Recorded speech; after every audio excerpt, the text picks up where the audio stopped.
one day. G'day boys and girls, welcome to another episode of Get Fit or Die Trying. You're gonna die, you're gonna die, trying to get fit, oh you're gonna get.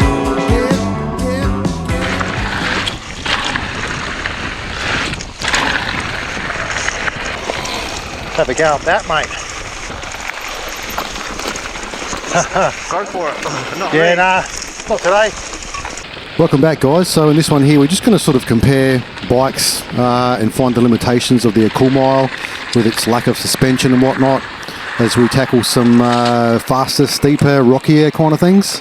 Oh, where'd he go? You all good? Something happened? Nah, I'm just watching the rocks, mate. Oh, okay. Yeah, right, so that's sort of where the limitations come in. You just can't bomb down the rocky shit, eh? Because your chain will come off and whatnot. Pretty much. Yeah. That can be changed. Yeah, you can upgrade that stuff. Yes, that's right. There's lots of things that need to be upgraded on this bike. It is a Chinese import after all, and some of the standards that are used on this are a little bit outdated, so the only thing is trying to find things that fit. So a bit of a research process there. So since this recording of the video, he has actually tried to replace the rear shock. He's bought a cheap Chinese air shock, but the bolts on the Accolmile that hold the shock in did not want to come off. Stripped the bolt heads, and he ended up having to drill them out. They were on so tight, they must have used a massive amount of force. So much force, in fact, that you had to drill the bolts out to actually release the spring shock. It's good to be able to ride with you, man, and get a workout, eh? Yeah, a bit better. Yeah, mate. So obviously with that throttle that he's got there on the bike, it really does help him out as far as keeping the power down. As long as the bike's on a relatively smooth surface, he can sort of get that traction down and the power down, and as long as he's pedaling his guts out, I think he can really pull away, as you saw back there. So, motor-wise, power-wise, for this bike, plenty of power, loads of power. Chains come off. Uh-oh. Yay. Shoo. Okay, so you'll note this time that he doesn't lean on the throttle and almost take his fingers off. So, he's obviously got some issues with that derailleur and the standard chainring. It's not a narrow, wide chainring. It's just a bog standard, Chinese standard bloody chainring. So, yeah, upgrade those, mate, and you will be on your way. What happened? The chain came off. Oh, really? Yeah. What, on a downhill bit or uphill? Downhill. Oh, okay. Wow. And you weren't even really banging it, eh? Like, if you could have something like that mounted somehow, keep the chain on, rather than just that chain ring, or you had a double-sided plastic thing, so you know how on those... It's bouncing off in, it's not bouncing that way, it's bouncing that way, yeah. so I need like a... You need like another one of those plastic rings on the inside. So, when you're going down those hills, are you pedalling? Because maybe if you don't pedal, you might have more luck. You know what I mean? Yeah. Maybe if you just coast, then that way you don't give a chance for the thing to actually come off and then go around. Yeah, I know, I just need something like that to keep it on. Yeah, or a double-sided chainring thing. Yeah, I'll figure it out. I'll make do. Oh, mate, how's that for a climb? Oh, mate. What do you reckon? Yeah, so I was pointing out the little plastic chain guide that I've got on the top of my chainring at the front. It's just literally there to sort of make sure the chain doesn't, bounce off at the top. Not that mine ever really does because of the clutch derailleur and all that sort of stuff, but it will help out, as long as he's got something there. Easy. I think if he at least has a clutch derailleur, he will have half a chance. That was that one that came up just back there. Oh, yeah. I didn't realise it came around here. Let's go up it and back down it. And also if he gets a narrow wide chainring up the front there, and then basically you have the same kind of specs as any sort of modern mountain bike that you buy these days as far as the drivetrains go. Yeah, right. I think we should have taken it back there. Let's just go straight to the road. Or crack a Yui. Might as well just go back down the same way we came. But how good's this scenery, eh? I mean, I just love coming out to places like this, forestry kind of stuff, gum trees, pine trees, whatever. It's a little bit more, I don't know, it just feels like you're in there with nature, mate, you know, you're right in amongst it, mate. It's really, really nice. And it's a lot cooler as well. Not that we're in the middle of summer or anything, but yeah, it's just bloody beautiful. His chain's probably come off again. Now, luckily for him this time, it hasn't come off. He's just taking it a bit easier, and I think he's just coasting along. And obviously he doesn't have the same weight as me, so he's not going to fly down as quick, just coasting.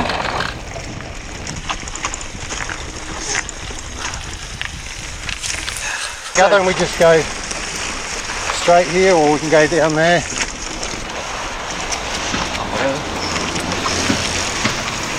I think it's all the same, I guess. Yeah, this will do. So as far as downhill speed goes, I'm pretty comfortable doing it on wide trails like this, where you haven't got trees like slamming right past your ear holes, you know what I mean? It's nice and wide, you've got a lot of room for sort of error, and you've got a bit of room there to sort of like go either way, left or right, whatever. This is really, really fun. Got up to like 70, 71 k's an hour just flying down this stuff, just coasting. Mental. That was killer. Wow, that was pretty fast.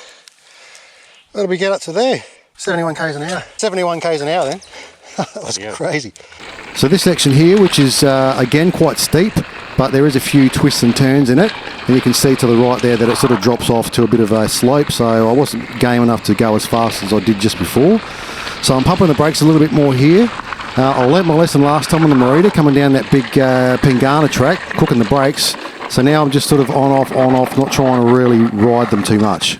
He definitely wants to take it easy coming down here, that is for sure.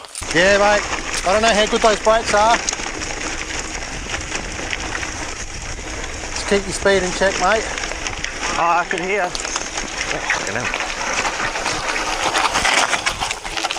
No, you did good. I can see the colour of the disc starting to change. What I tend to try and do... What's that smell? Is that yours or That's mine? your brakes. That's your brakes. Yeah, I could hear them squealing. So what you need to do is just on or off, not just continually on. So yeah, with the resin pads, you will get a smell when they heat up, they do smell.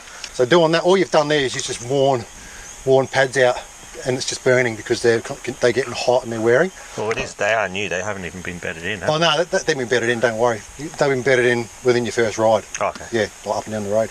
But yeah, if you look at the colour of that disc, that's still fine, mate. It's not blue. It's just it's got a little bit of colour to it, and then eventually that will just come back to normal. They'll cool down. Don't ever like splash cold water or anything on them. Yeah, just let them cool down. But best thing to do is, if we do come across any more steep stuff like that, just on off, a little bit of skid, a little bit of front, a little bit of back, a little bit of front. Like, don't just keep them on. You got heaps of pads on there still, man. So you're laughing. My back's hell fucking sore because it's so rigid, dude. Yeah, right. It's so rigid. Yeah. Like, you can turn it, but the thing is with springs, you need to have the right spring for your weight. Yeah, I'm too That's light. the thing. So if you're one of these dudes that changes weights all the time, spring shock is no good because you're going to have to keep changing your spring rate. Yeah, they spring it up for like a real big old dude. So how are your shoes going with the pedals?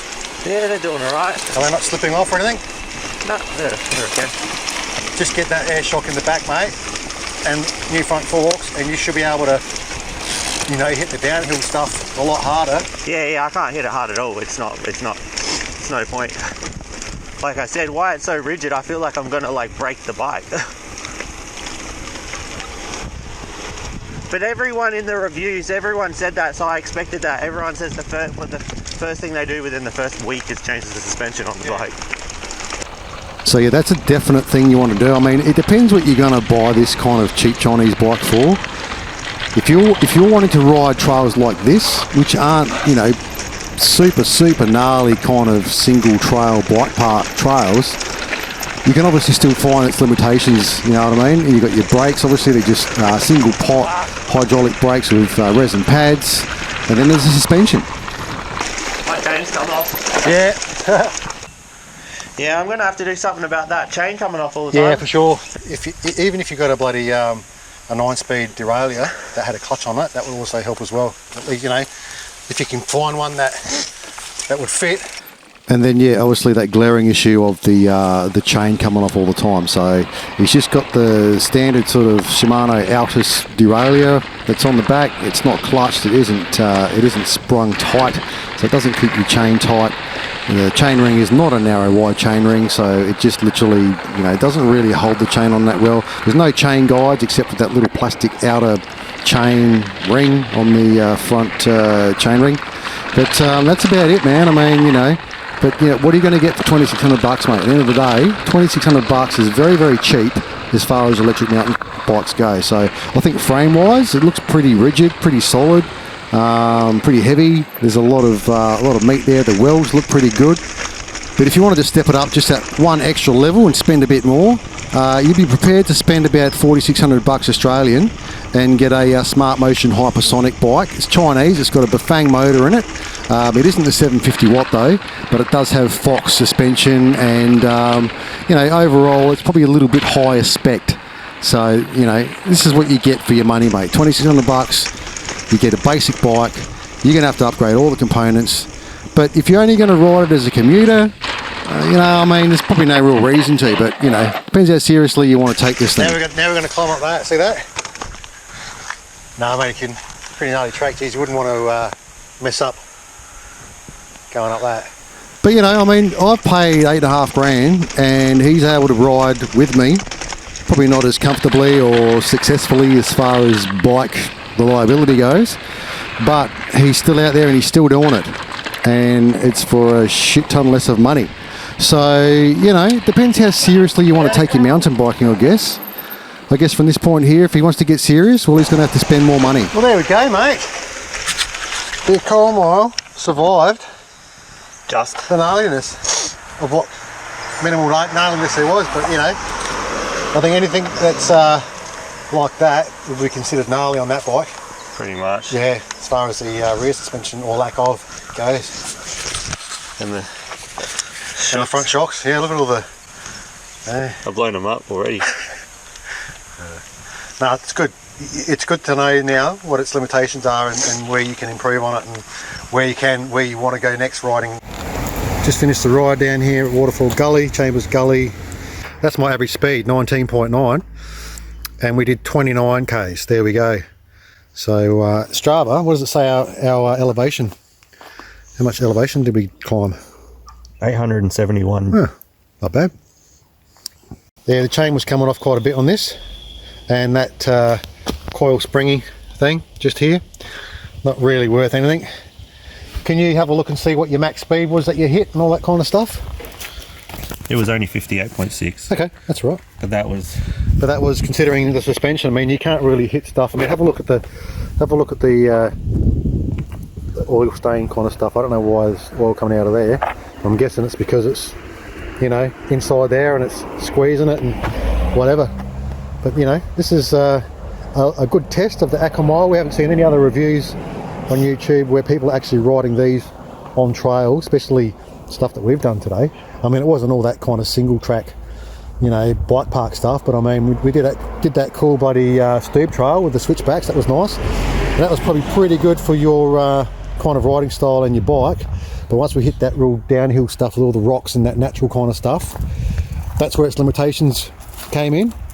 But it was good to be able to ride with you, mate, and actually have a workout. Yeah. You know, and sort of not be waiting every 5 minutes, you know. I mean, obviously I was waiting at the bottom of those downhill bits because you've got to take it a bit easier. There was a bit of brake cooking going on, but it wasn't totally cooked, but we definitely smelt some resin pad burning. But yeah, you can upgrade those to sintered pads. You'd probably want to upgrade the rotors as well. But have a look at the size of that rear rotor compared to my rear rotor as well. All right, so really, I would be upgrading the rotor size. You can get adapters, although it might be hard for your bike because it's a like, you know, Chinese thing. But because your caliper, see where it sits. Yes. Like you'd need to have it, you know, sort of move up here somewhere. So you might be limited there. But even if you've got a bigger front rotor, you might be able to, because when you get your forks, you'll be able to have forks that will take a bigger rotor and you have better stopping power on the front. So there you go, mate. $2,600 and you can still have some good fun. You can keep up with the focus and, you know, pass the focus, and then, yeah, sort of break your back on the downhills. Pretty much. There you go.